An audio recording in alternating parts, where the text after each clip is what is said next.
पढ़ाई कर रहे हैं अपने बीएससी सेकंड सेमेस्टर के इलेक्ट्रिसिटी एंड मैग्नेटिज्म के यूनिट नंबर 3 को, जिसमें हम लोगों ने मैग्नेटिज्म सेक्शन के बेसिक लॉ बायो-सेवर्ट के लॉ को कंप्लीट कर लिया है।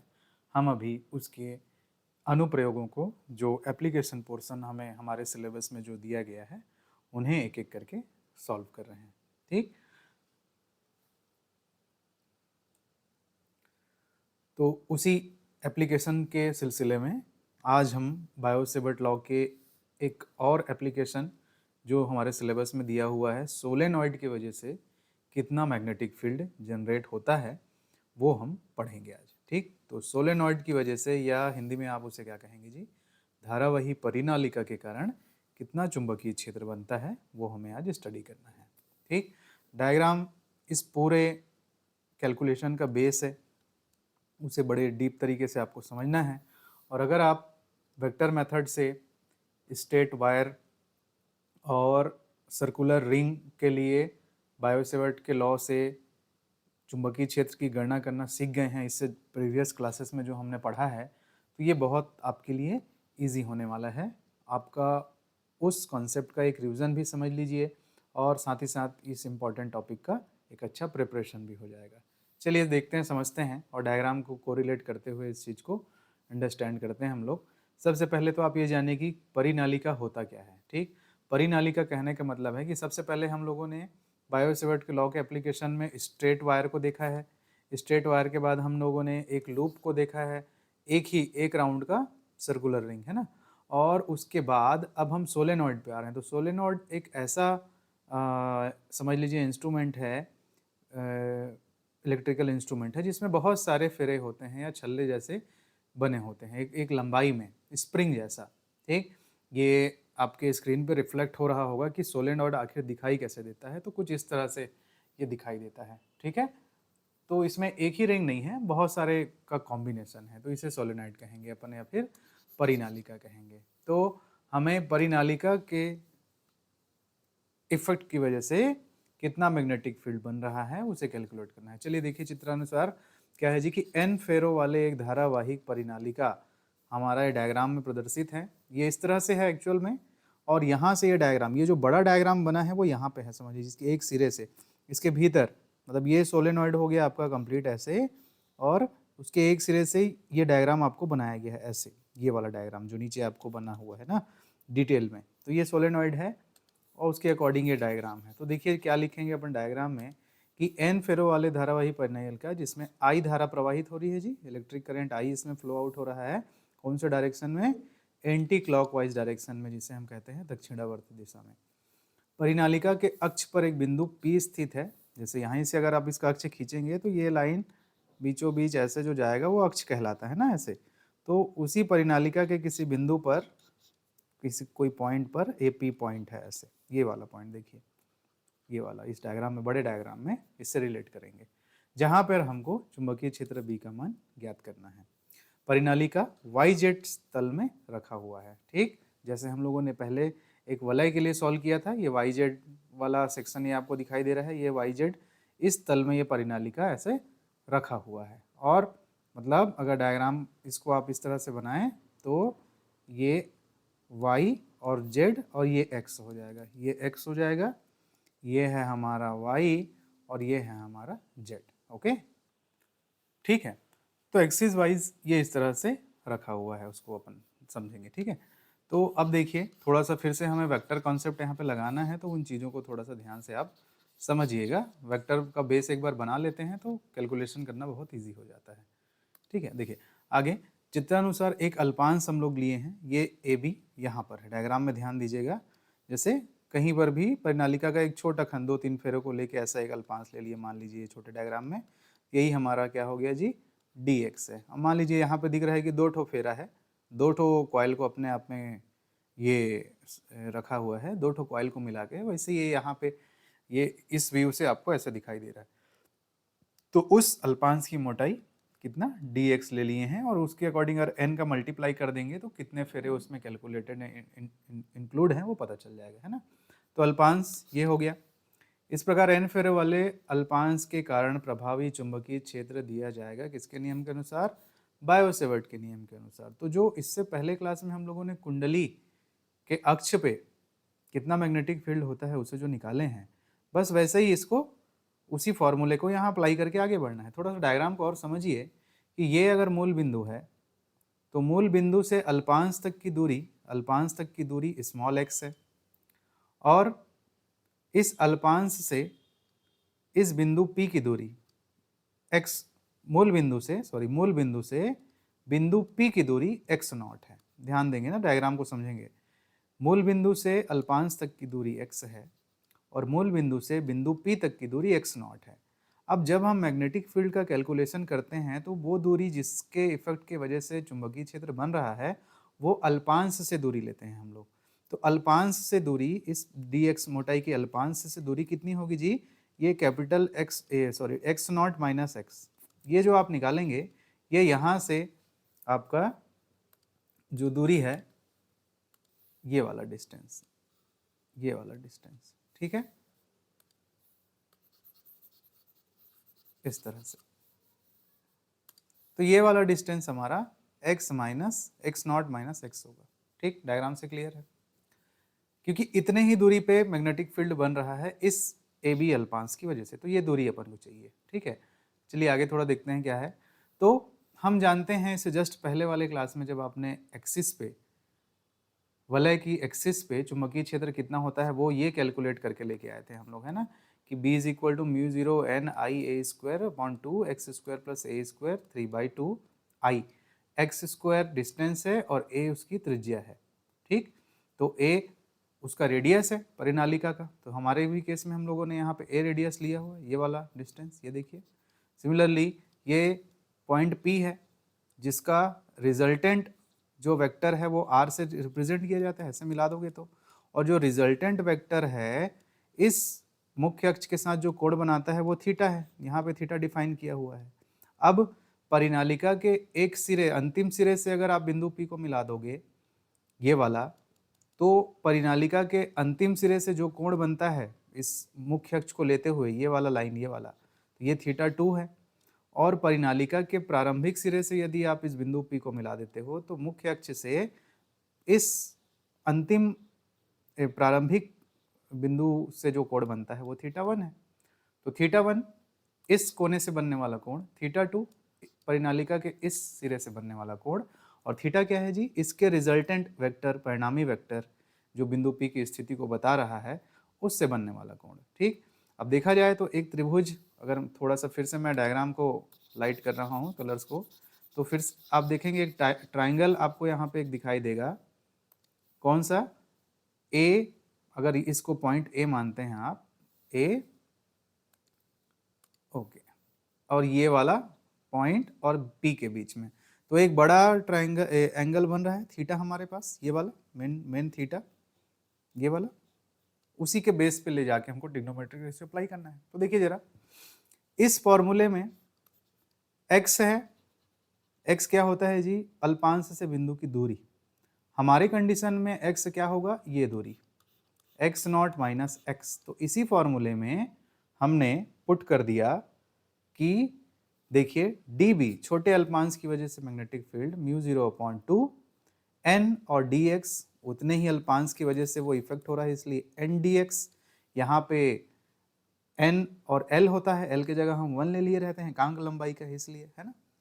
तो n dx, i अपनी जगह पर है, a स्क्वायर रेडियस है जी, नीचे 2 अपनी जगह पर है, इस फॉर्मूले का a स्क्वायर रेडियस अपनी जगह पर है, और x के जगह हम रखेंगे x नॉट माइनस एक्स का whole square to the power 3/2, और i डायरेक्शन में वर्क कर रहा है, x के डायरेक्शन में वो तो है।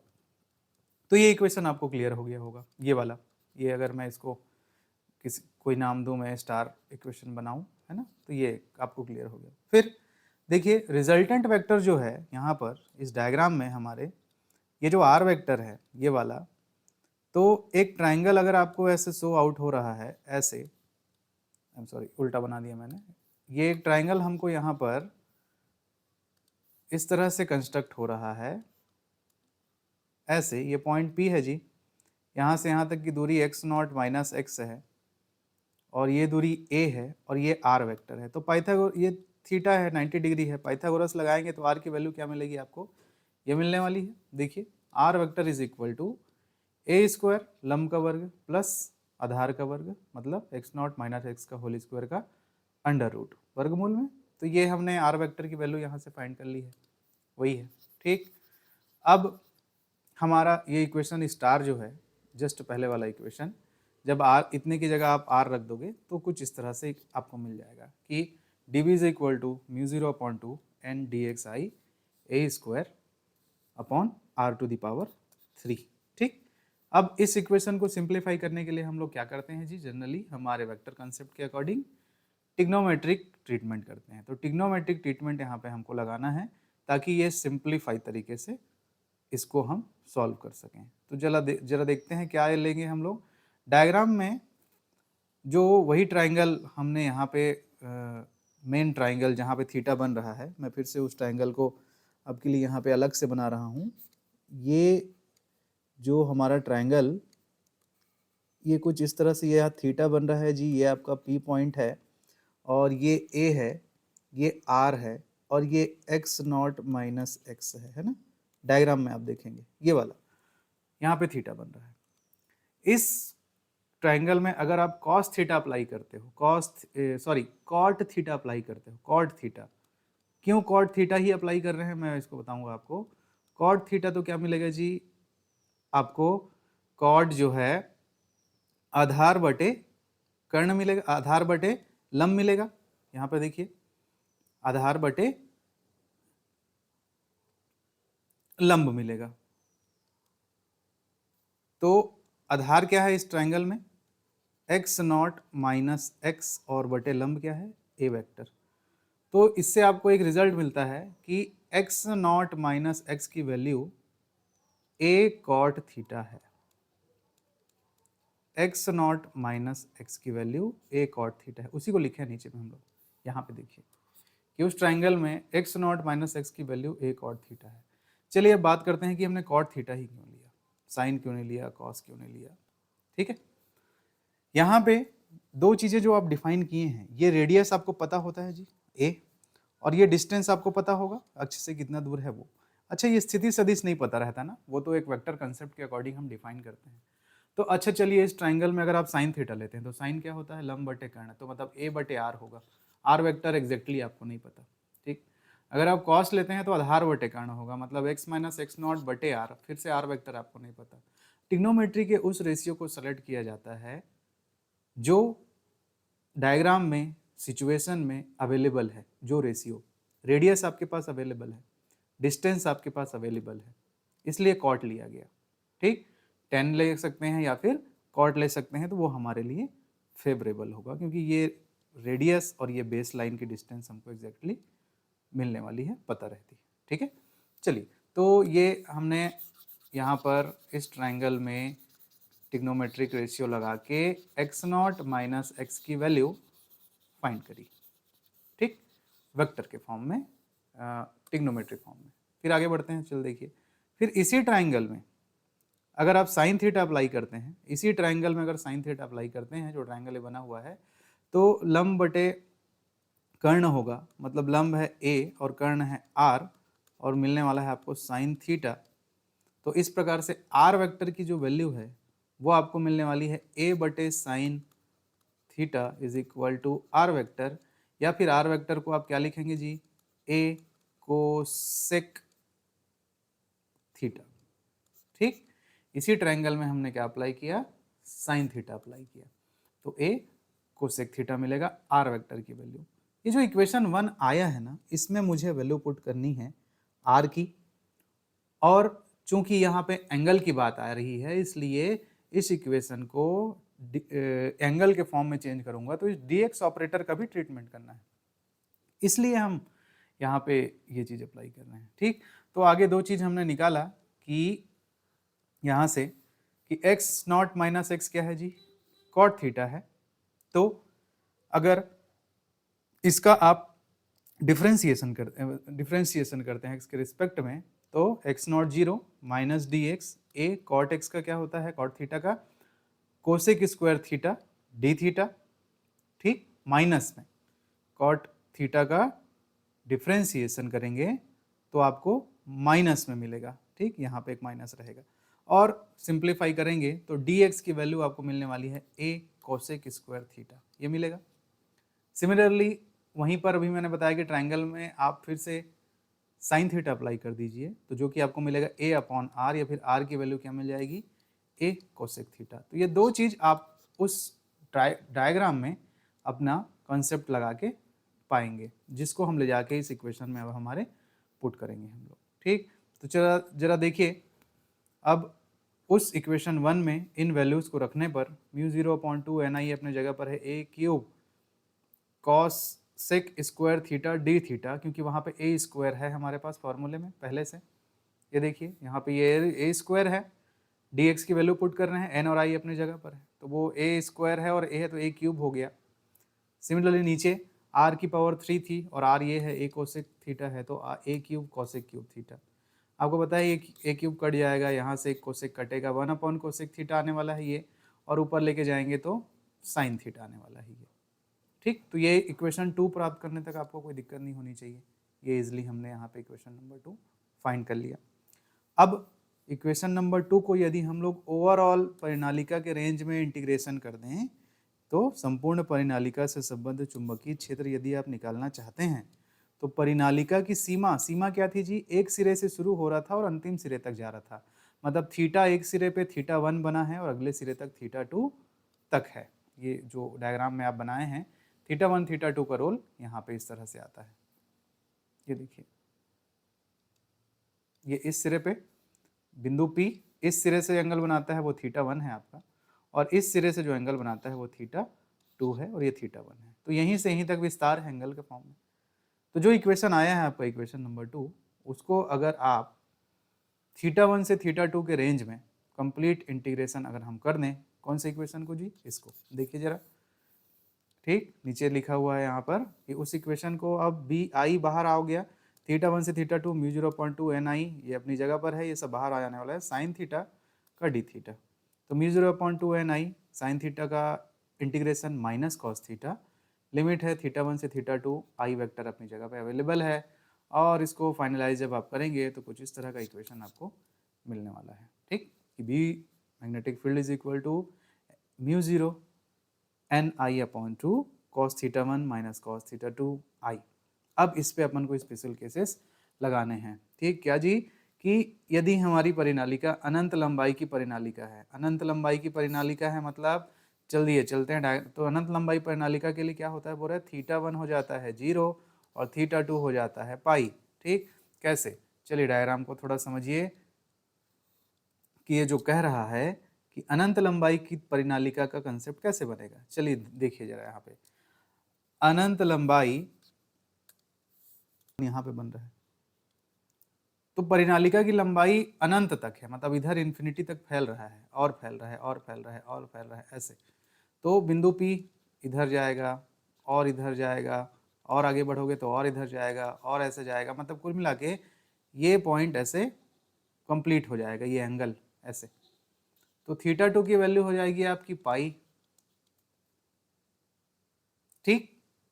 और अनंत से इस डिस्टेंस पे, इन्फिनाइट डिस्टेंस पे है, तो इधर से थीटा 1 की कोई वैल्यू नहीं मिल पाएगी आपको, ये आपको कम होते होते होते होते थीटा 1 क्या मिल जाएगा, 0 मिल जाएगा, ठीक। समझ रहे हैं आप इसको, अगर आप इधर ले, या फिर वही कहें कि अनंत लंबाई की है तो इस दूरी को यहाँ से इसको अगर आप ऐसे शिफ्ट आउट करते जाएंगे, तो शिफ्ट आउट करते जाएंगे करते जाएंगे करते जाएंगे करते जाएंगे, तो थीटा 2 पाई बन जाएगा घूमते घूमते, और थीटा 1 आपका 0 हो जाएगा, उसकी वैल्यू नहीं रह जाएगी। तो वही कंसेप्ट यहाँ पे लगाया हुआ है कि उस कंडीशन में थीटा 1 आपका 0 हो जाएगा और थीटा 2 क्या हो जाएगा, पाई हो जाएगा। तो इस इक्वेशन में जब आप पुट करेंगे तो ये 1 और 1 2, तो टोटल बी या magnetic field is equal to μ0 ni and I direction में, पॉजिटिव एक्स डायरेक्शन में। ये इस तरह का ट्रीटमेंट हम लोगों ने एक्सिस जब रिजु रेखीय तार के लिए जब सॉल्व किया था तो भी यही इक्वेशन आया था, वहाँ पर भी कैसे अनंत लंबाई का रहेगा, तो यही कंडीशन वहाँ पर भी हम लोग लेके आए थे। आप जरूर उस वाले वीडियो को देखिएगा, वहाँ पर भी हम लोगों ने ऐसे ही थीटा 1 0 थीटा 2 पाई लेके आए चले थे। अनदर केस क्या हो सकता है जी, कि यदि एक सिरे पर हो, एक सिरे से हो। ठीक, देखिए क्या बोल रहा है, यदि अनंत लंबाई की परिनालिका के अक्ष के अनुदिश चुंबकीय क्षेत्र का परिणाम ये जो आया ये होगा, और दिशा कहाँ होगी, पॉजिटिव एक्स दिशा की ओर। दूसरा कंडीशन क्या था, यदि परिनालिका के अंतिम सिरे पर क्या होगा चुंबकीय क्षेत्र, मतलब पॉइंट अगर उसके एक सिरे पे रखा हुआ है, तो उस कंडीशन में θ1 0 और θ2 क्या हो जाता है जी, पाई हो जाता है। डायग्राम आप फिर से देखिए। ठीक, ठीक एक सिरे से 90 डिग्री की दूरी पर हो, मतलब पॉइंट यहाँ नहीं है, वो यहाँ पर है, यहाँ पर है। और यहाँ से अगर आप दूरी लेते हो किसी तरह की दूरी, उसका लेंथ दूरी, तो ये जो आप लोगे यहाँ से स्ट्रेट ये वाला ऐसे, तो ये जो एंगल जो होगा वो 90 डिग्री हो जाएगा। ठीक, θ2 आपका यही है, θ2 इस तरह से बढ़ते हुए, तो θ2 ये बना, और θ2 कितना हो गया 90 डिग्री, दूसरे सिरे से है ही नहीं उसका कोई लेना देना, तो ये वाला θ1 क्या हो गया आपका 0 हो गया। तो ये कंडीशन जब वहाँ पे आप लगाओगे कि जब π/2 और 0 का, तब आपको उस एक्सप्रेशन का जस्ट हाफ अमाउंट में मैग्नेटिक फील्ड मिलेगा। हाफ अमाउंट में मिलेगा कहने का मतलब है कि जो आपने अनंत लंबाई की परिनालिका के लिए कैलकुलेट किया है उसके जस्ट हाफ हो जाएगा। ये देखिए, तो now then you put this, तो ये क्या मिलने वाला है यहाँ पे ना, यहाँ पे cos 0 θ1 0 तो 1 हो जाएगा, cos पाई ये -1 तो -1 +1 मल्टीप्लाई होगा आपका, तो समथिंग ये, क्योंकि 2 डिवाइड में है आपके पास, तो μ0.2 ni ये मिलने वाला है आपको। अब इसका वेरिएशन भी आपको एग्जाम में बना के आना है, वो बहुत इंपॉर्टेंट है। ठीक है, कि ये जो डायग्राम है उसे बना के आना है आपको ना। ये क्या दिखाता है जी, कि परिनालिका के कारण चुंबकीय क्षेत्र का दूरी के साथ क्या परिवर्तन है। ये जो अमाउंट आ रहा है ये वाला, ये मैक्सिमम है, ये मैक्सिमम है, और ये कहाँ पर है, अनंत लंबाई के केस में सेंटर पे। ठीक, यहाँ पर मतलब उस सेंटर पे ना कहें, या उसकी लंबाई पे, एक परिनालिका का जो लेंथ था वो जितना लंबा रहेगा उसके अंदर एक इतने अमाउंट का मैग्नेटिक फील्ड आपको मिलेगा, इतने अमाउंट का। और परिनालिका के ठीक अक्ष पर मिडिल वाले लाइन पे वो जस्ट आधा हो जाएगा, अमाउंट में कितना हो जाएगा, ये आधा हो जाएगा उनके सिरों पे। तो सिरों पे जाने के बाद मैग्नेटिक फील्ड की वैल्यू शार्प डिक्रीज होने लगेगी ऐसा। ठीक, जैसे मैं अगर ये परिनालिका ऐसे आप मैं बनाऊं कि ऐसे लेंथ का एक सोलेनॉइड है, तो इतने डिस्टेंस तक, यहाँ इतने अंदर तक जो मैग्नेटिक फील्ड जो है एक समान बना रहेगा। ये वाला लाइन उसी चीज को रिप्रेजेंट कर रहा है, ये वाला यहाँ तक मैग्नेटिक फील्ड सेम अमाउंट में बना रहेगा। कितना, इतना, इतना μ0 ni। और जैसे ही आप इस कोने से आगे बढ़ेंगे या इस कोने से आगे बढ़ेंगे तो मैग्नेटिक फील्ड शार्पली डिक्रीज होगा, चाहे आप एक्स एक्सिस के नेगेटिव डायरेक्शन में जाइए, चाहे एक्स एक्सिस के पॉजिटिव डायरेक्शन में जाइए। वो कहाँ पे होता है, लेंथ के जस्ट हाफ पे। ठीक, लेंथ के जस्ट हाफ डिस्टेंस पे, या रेडियस जो भी आप a/2, उसके रेडियस के a/2, ये l है, ये एक्चुअल में a है, हमने रेडियस को a लिया है तो a ले सकते, कहीं r रहता है, कहीं l रहता है, कहीं, उससे कंफ्यूज नहीं होंगे। तो ये हाफ लाइन इसीलिए यहाँ पे खींचा गया है, देखिए रेडियस के ठीक आधे जगह पे उसका अमाउंट इतना हो जाता है, हाफ। तो ये डायग्राम, ये ग्राफ आपको बना के आना है आपके आंसर के एग्जिस्टेंस के लिए, अच्छे आंसर के लिए ये बहुत ज़रूरी है वेरिएशन। बहुत ज़्यादा थ्योरी लिखने की ज़रूरत नहीं है, अगर आप ये डायग्राम बना देंगे तो एग्जामिनर समझ जाएगा कि आपको कंसेप्ट आता है, और आपके मार्क्स नहीं कटेंगे इसमें, है ना। तो ये हो गया। थोड़ा सा 2 लाइन इसको क्या लिखेंगे जी आप, कि चित्रानुसार यदि परिनालिका बहुत लंबी है तो सिरों के समीप को छोड़कर परिनालिका के भीतर सभी बिंदुओं पर चुंबकीय क्षेत्र की तीव्रता क्या होती है, एक समान होती है। सिरों को छोड़कर, सिरों पे शार्पली डिक्रीज होता है मैग्नेटिक फील्ड, ये वाला है ना। ठीक, तो यहाँ तक स्टूडेंट आप परिनालिका से संबद्ध चुंबकीय क्षेत्र का क्वेश्चन होता है, आता है, तो आपको इतना बना के आना पड़ेगा। सेम वेक्टर और टिग्नोमेट्री कंसेप्ट का यूज़ करके हमने इसको बनाया है। 90% जगहों पे, किताबों पे ये जियोमेट्रिकल मेथड से दिया रहता है, तो प्लीज़ आप उसे फॉलो ना करें, बहुत कंफ्यूज करेगा। तो इसे आप प्रैक्टिस करें, 1 बार 2 बार रुक रुक के आप इसको देखें, रिवाइज करें, और खुद से हाथ रफ में बना के देख के इसको अच्छे से एक जगह लिख के प्रिपेयर करके रख लें, और बार बार दोहराते रहें तो अच्छे से आपके लिए एग्ज़ाम के लिए प्रिपेयर हो जाएगा। तो इस प्रकार हम लोगों ने बायोसेवर्ट लॉ के चारों एप्लीकेशन को जो हमारे सिलेबस में दिया हुआ है उसे आज कंप्लीट कर लिया है। इन चारों एप्लीकेशन में से कोई ना कोई एप्लीकेशन आपके फाइनल एग्ज़ाम में 110% आना ही आना है। तो आप इन 4 क्लासेस को अच्छे से तैयार करके अपने बड़े मार्क्स का एक क्वेश्चन अच्छे से प्रिपेयर कर सकते हैं। ये एक छोटा सा और कॉन्सेप्ट यहाँ पे रिफ्लेक्ट हो रहा है या हमने लिया है कि यदि परिनालिका में जो धारा प्रवाहित हो रही है उसकी दिशा यदि एंटी क्लॉकवाइज है, घड़ी की दिशा के उल्टे दिशा में है, ये छोटा नीचे जो डायग्राम बना है उस तरह से, तो परिनालिका का वह सिरा एन ध्रुव की तरह बिहेव करता है। जैसे चुंबक में 2 ध्रुव होते हैं, एन ध्रुव और एस ध्रुव। तो यदि दक्षिणावर्त दिशा में यहाँ पर परिनालिका में धारा प्रवाहित हो रही है तो वो एन ध्रुव की तरह बिहेव करेगा। तो ये वैसे ही है, देखिए एन को ऐसा बनाए हैं कि इसका रोटेशन एंटी क्लॉकवाइज है। एंड सिमिलरली यदि धारा की दिशा वामावर्त है या घड़ी की दिशा में है, ऐसे इस दिशा में, तो जो वो सिरा रहेगा परिनालिका का वो एस ध्रुव की तरह व्यवहार करेगा, इसलिए एस पोल को ऐसे बनाया गया है। ठीक, तो इसे आप ध्यान रखेंगे। साथ ही साथ परिनालिका होता कैसे है, और एक डायग्राम यहाँ पे आपको यहाँ पे एक डायग्राम आप रिफ्लेक्शन देखिए कि परिनालिका से जो मैग्नेटिक फील्ड बनता है वो कैसा दिखाई देता है। ठीक, कुछ इस तरह से मैग्नेटिक फील्ड चारों ओर परिनालिका से जनरेट होता है जब, तो ये एक फ्लो आउट है। देखिए परिनालिका के भीतर में एक जैसी लाइनें खींची हुई हैं, मतलब वो उतना ही अमाउंट का मैग्नेटिक फील्ड जनरेट होता है, कितना जी, B = μ0 Ni, और ठीक इसके कॉर्नर पे पहुंचने के बाद इसमें वेरिएशन या चेंज होने लगता है। तो ये डायग्राम उस चीज़ को रिप्रेजेंट कर रहा है।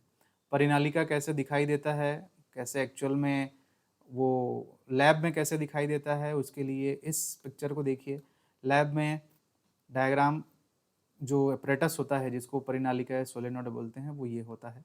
इसका यूज़ हम प्रैक्टिकल के लिए करते हैं, हो सकता है प्रैक्टिकल भी इससे रिलेटेड आप लोग करें, तो इस अपरेटस के साथ आपको डील करना पड़ेगा।